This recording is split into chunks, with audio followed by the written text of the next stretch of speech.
tá perdido, caiu aqui de paraquedas, eu sou Bea Góes, eu sou roteirista do filme Só Olhando, que tá disponível no canal No Me Gusta, do Gusta Stockler. Tá lá na íntegra, 25 minutinhos ó, de puro entretenimento. E eu vou contar aqui nesse vídeo, depois de vários pedidos de vocês nas minhas redes sociais, como é que eu desenvolvi a história, o roteiro. Vou tentar aqui dar uma organizada no processo criativo, que por natureza é uma coisa desorganizada, porque é um tipo de conteúdo que quando eu comecei minha carreira de roteirista eu gostaria de ter consumido, então acredito que por uma questão didática vou compartilhar aqui com vocês, vou compartilhar o roteiro na íntegra também para vocês lerem e fazer essa comparação com o produto final, mas teremos spoilers, obviamente. Então assim, se você ainda não viu o filme, você vai lá, você assiste o filme, daí você volta aqui e vê esse vídeo, aí você vai comentar lá embaixo também. Vamos lá? Meu nome é Bea Góes e você está assistindo ao Narratologia.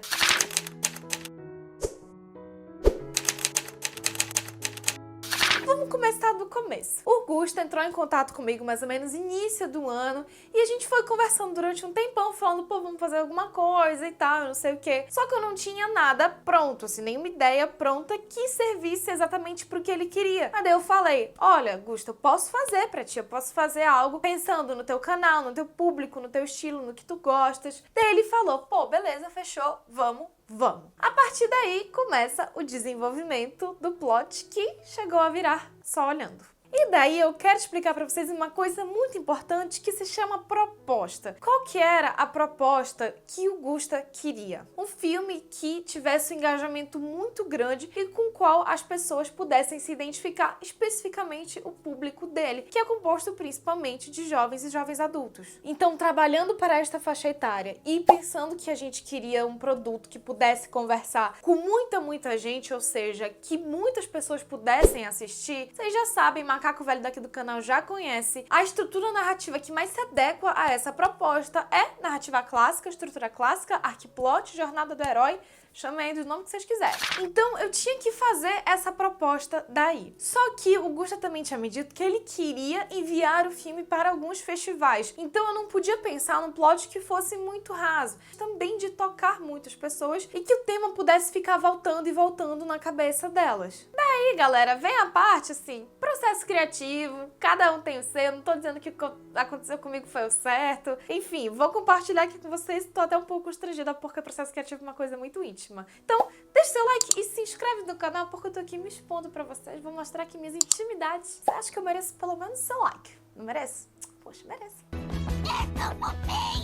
Eu tava refletindo e tinha acontecido uma situação comigo, não vou entrar em detalhes, mas tinha acontecido uma situação comigo que eu aprendi o que era o termo ghosting. O que é esse termo? É quando você tem uma experiência negativa com alguém, daí a pessoa vai te procurar pra sair de novo ou pra ter um outro contato e você simplesmente para de responder as pessoas. Cheguei a conhecer esse termo, uma amiga minha tava me contando e depois eu fiquei pensando, eu falei, caraca, olha só como é hoje na modernidade líquida nessa sociedade em que a gente vive. É muito mais fácil a gente só bloquear, ignorar e o quanto que a gente não deseja só esquecer algo que aconteceu com a gente. É muito mais fácil você simplesmente apagar aquilo da sua memória do que lidar com trauma, do que lidar com um problema de frente. E eu fiquei com esse tema na cabeça, que é o quê? Parece ser muito mais fácil você só esquecer um trauma do que lidar com ele. Quando na realidade, quando você lida, conversa, resolve, sana aquilo que tá te perturbando, você se sente muito melhor com você mesmo e com as outras pessoas. Essa é a mensagem do filme. Feito isso, eu tinha que pensar numa maneira de transpor esse tema para uma trama palpável, ou seja, as pessoas tinham que encontrar uma maneira de, ao assistir o filme por meio da trama, conseguir chegar nessa reflexão sem, obviamente, botar na boca de nenhum personagem. Nossa, é muito melhor você lidar com trauma do que... Não, né? Tipo, a graça do negócio é você deixar ele subliminar, né? A mensagem, né, galera? Feito isso, daí, galera, foi técnica pesada. Então, eu tinha que ter um protagonista que tivesse uma jornada interna e externa. Aí, eu optei por ter 2 aliados e um antagonista. E eu optei também por fazer a história em par romântico, porque, não sei se você sabe, 89% das histórias de Hollywood que mais fizeram sucesso nos anos 50 tinham um par romântico. Então, o amor é uma coisa que a gente entende com muita facilidade e se relaciona com muita facilidade. Como a gente queria um filme que pudesse se comunicar com muita gente, e amor, paixão é um sentimento que a gente é ensinado a sentir desde cedo, então, obviamente, eu coloquei um par romântico. Daí eu fui pensar na trama do Pedro. E eu pensei muito. E como eu queria fazer esse jogo de esquecer e lembrar, tem algo que a gente fala muito em dramaturgia que se chama costurar pra dentro. Que é o seguinte, é quando você tem que amarrar todos os elementos narrativos para se convergir na mesma unidade de ação e na mesma unidade temática. Nesse momento, eu já sabia que eu queria que o Pedro tivesse perdido a mãe e que o trauma dele fosse justamente não conseguir superar a morte da mãe. Ou seja, é bem mais palpável, é algo bem mais específico e fácil de visualizar do que algo como um trauma que você não quer esquecer e que é uma coisa mais generalizada. E quando você tem um tema, é assim que você faz. Você vai do geral pro bem específico. Então eu consegui esse recorte. Um jovem adulto que perdeu a mãe e não consegue superar o luto. E o que tem a ver esse negócio de costurar pra dentro? Porque a mãe do Pedro podia ter morrido de N maneiras. N maneiras. Eu escolhi Alzheimer. Por quê? Porque no Alzheimer você esquece as pessoas mais próximas de você. Até mesmo seu filho, sua mãe, o seu cônjuge, você vai esquecendo as pessoas. E isso também adicionou ao próprio trauma do Pedro. O que mais dói nele é porque quando você perde alguém pro Alzheimer, você perde a pessoa duas vezes. Tem um momento em que ela esquece de você e que aquilo ali é uma morte simbólica, de certa forma, e tem um momento em que a pessoa de fato vai embora nesse mundo, em que o corpo físico se vai. Então você tem que viver o luto duas vezes. É muito duro. Então, isso que se chama costurar pra dentro. Eu peguei um elemento que poderia ir pra fora, que ele já estava servindo a narrativa, mas eu adicionei mais uma pitadinha que ajudou a construir esse tema, esse tônus que contribuiu para a unidade de ação. Feito isso, então, eu já tinha pensado no trama do Pedro e na problemática de caráter dele. Ou seja, ele não consegue superar o luto da mãe. O macaco velho daqui do canal já vai saber que, ao final da trama, ele vai ter superado o luto da mãe. Com isso em mente, agora eu precisava pensar na jornada interna e externa do personagem. Jornada interna do personagem é essa, correção de caráter. Ele precisa superar o luto da mãe. E daí que vai entrar a questão do par romântico também. Sempre que uma mãe morre, especialmente para os homens, eles perdem o referencial de mulher que eles têm. Isso acontece com a gente, galera. Se a gente tem aquela pessoa que, independente se foi pai, mãe, tio, avô, avó, aquela pessoa que enquanto a gente crescia era nosso referencial de gênero e de pessoa, quando a gente perde essa pessoa, a gente não se sente muito bem mais com este gênero ou com este exemplo que a gente tinha. Então, o Pedro, ele se fechou para as mulheres porque ele perdeu a mulher que supostamente mais vai amar ele na vida. Então, faz muito sentido esse par romântico entrar aí, porque é quando ele vai conseguir se abrir. E, obviamente, quando ele se abre para outra mulher, ele vai conseguir também superar o luto da mãe. É um sintoma de que ele conseguiu superar essa problemática de caráter. Então, jornada interna. Superar o luto da mãe ao conseguir se abrir para outra mulher. E aí que entra a antagonista também, que é exatamente esse poder feminino extremamente invasivo, que chega, que vai falando, que joga a bolsa aqui, não quer saber, que não pede licença. Esse é o poder feminino do qual ele tem medo e que representa esse antagonismo. Ao mesmo tempo em que a Mari, ex-namorada dele, é uma pessoa do passado. E é o passado justamente que ele não consegue superar. Então, enquanto ele não conseguir dar um ponto final na Mari, enquanto ela continuar invadindo e perturbando ele e incomodando, ele também não vai conseguir evoluir. Então, ele precisa dar um chega pra lá nela. Ele precisa impor limite nesse feminino invasivo para conseguir se abrir para um feminino que tem empatia, que tem compaixão, que é afetivo. Fechamos a jornada interna, vamos para a jornada externa. Na jornada externa, a gente tem a máquina, que é o que vai guiar o plot todo, que é extremamente claro. A meta do Pedro é fazer a máquina funcionar. Simples, claro. Primeira cena todo mundo entendeu. Quando ele quebra a lâmpada, a gente pensa, putz, ele não vai conseguir fazer essa parada aí funcionar se não tem a lâmpada.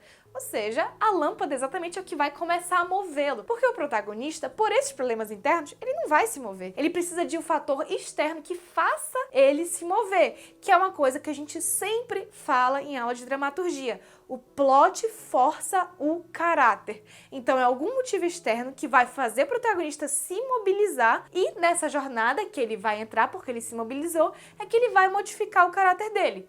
A lâmpada quebrou. Pedro quer fazer a máquina funcionar. Neste esforço de fazer a máquina funcionar, ele vai acabar se apaixonando e vai conseguir se abrir de novo para outra mulher, vai conseguir superar o luto da mãe. Complementando tudo isso, a gente tem também o Caio, que traz a trama da faculdade. E o que é pensar na faculdade? O que a faculdade significa aqui? É você pensar no futuro, é você pensar a longo prazo. Pedro, novamente, está preso no passado. Ele precisa se concentrar no presente, aí que vai entrar o par romântico, que é o hoje, o agora, e tem o Caio para trazer esse futuro pra gente. Então, a pessoa não saudável que o Pedro está atualmente vai se tornar saudável a conseguir se dedicar ao presente e também ter algum nível de dedicação ao futuro. Daí, nesse momento, a gente já tem meio que um esqueletinho, assim, da trama da história. Só que daí eu precisava começar a pensar nas cenas e nos passos que o Pedro ia levar para poder conseguir completar essa jornada dele. Vai estar sendo mostrado aí na tela para vocês o arquiplot que eu montei na hora de estruturar o enredo do filme.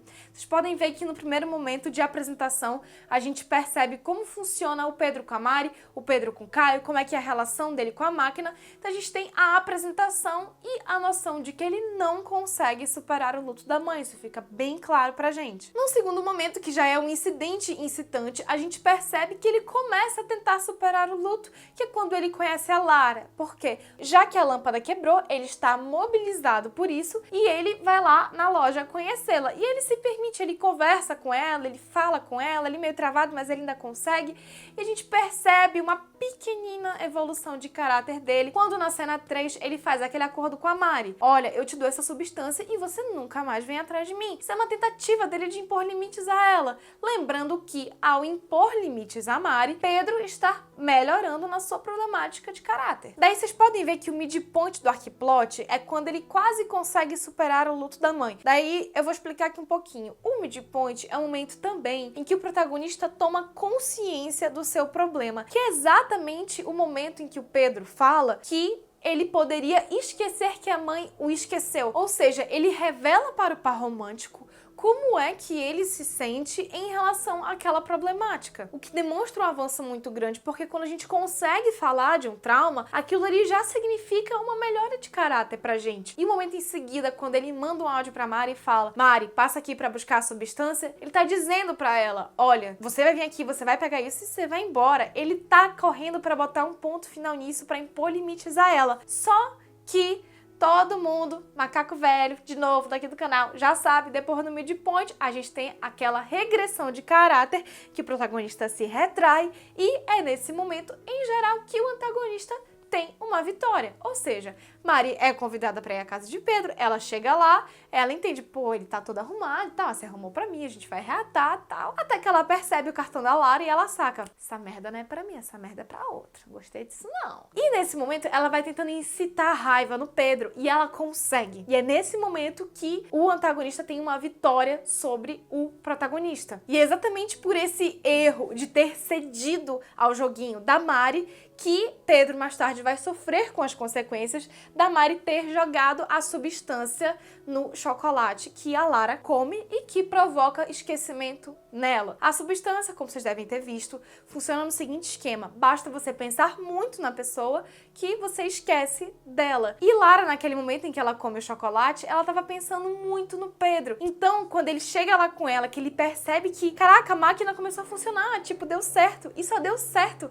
porque a Lara foi até lá, porque ele se abriu pra ela e eles, trabalhando juntos, ele e uma outra mulher conseguiram fazer com que aquela máquina funcionasse. Então, quando ele vai lá comemorar com ela, ele percebe que, putz, ela esqueceu dele, assim como a mãe dele já esqueceu dele uma vez. O low point que vocês estão vendo aí no arquiplot, que é esse instante de quase consegue superar, é exatamente esse ponto em que a Lara esquece dele e ele vai lá na casa da Mari pra tentar botar um ponto final nela. Dessa vez, ele consegue. Porque ele percebeu que se ele não tomar uma atitude, que se ele não se posicionar contra esse passado, contra esse lugar familiar que tá sendo prejudicial pra ele, ele não vai conseguir melhorar. Então ele bota um ponto final nisso e fala: você não chega mais perto de mim, Mariana. Logo após, a gente tem a cena em que a gente consegue concluir a jornada externa e a jornada interna também, que é quando Pedro percebe para que a máquina realmente servia.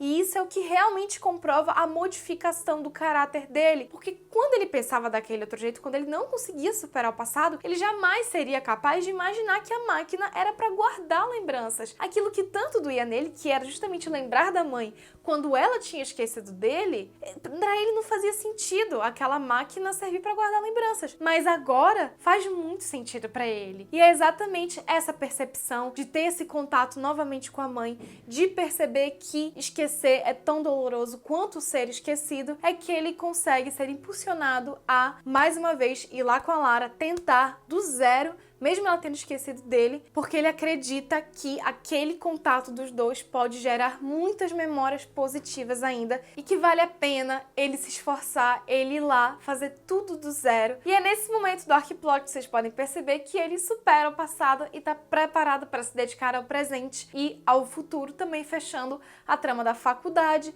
que ele topa voltar. Gente, eu acho que é isso que eu tinha pra falar pra vocês. Eu acho que eu falei muito e a melhor parte é que assim, eu ainda poderia falar mais sobre isso, mas senão o vídeo vai ficar muito longo. Olha, eu vou deixar o roteiro aqui na descrição pra vocês lerem por uma questão didática. Vocês vão ver que tem coisas que estão diferentes e é muito interessante a gente ver essa transformação do papel pra tela. Minhas redes sociais vão estar aparecendo aqui. Qualquer dúvida, pode mandar lá também, eu sempre respondo minhas directs do Instagram. Deixem um gostei também, que me ajuda muito. Assistam ao filme, pelo amor de Deus, vamos prestigiar esse cinema nacional. Esse filme que foi feito assim, muito na luta, muito na guerrilha, então assista pelo menos uma vez, poxa, pra dar uma prestigiada aí pra gente. Tá legal, pelo menos não foi porque eu escrevi, mas tá legal, vale a pena. Um beijo muito grande pro Gusto e pra todo mundo da equipe do filme. Muito obrigada pela sua audiência. Tchau! Se você tá perdido, caiu aqui de paraquedas. Pelo amor de Deus, mano, de paraquedas real, né? Vai já cair alguém aqui.